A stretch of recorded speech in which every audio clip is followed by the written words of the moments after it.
This is the story of a mechanic from Saskatchewan and his small crew of tanks and soldiers who successfully wrestled a small French village from the grips of a desperate German fighting force, cutting off one of the remaining gaps in a key escape route for the besieged enemy.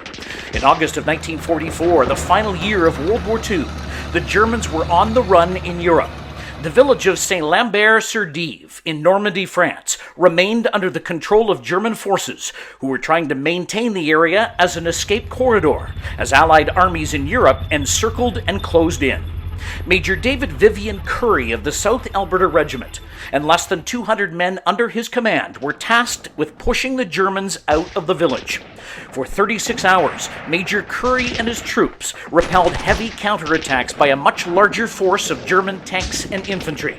Throughout the battle, the 32-year-old major visited Canadian weapons pits and defensive posts to encourage and inspire his men to fight on. Eventually, the Canadians were able to push forward, driving the enemy out of the village and helping to patch up the gap in the German escape route. The win wasn't without cost, though. Nearly 130 Canadians had been killed or wounded in the fight. German losses were much higher, with 800 killed or wounded, over 2,000 captured. Because all of the officers under Currie's command had either been killed or wounded, he had managed only 1 hour of sleep over the course of the entire operation. When the guns finally went silent, Major Currie fell asleep on his feet and collapsed.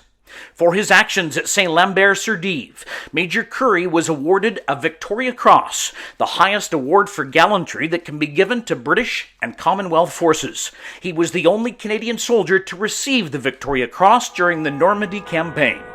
Following his appointment in 1959 by Prime Minister John Diefenbaker, Currie served nearly 2 decades as the Sergeant-at-Arms of the House of Commons.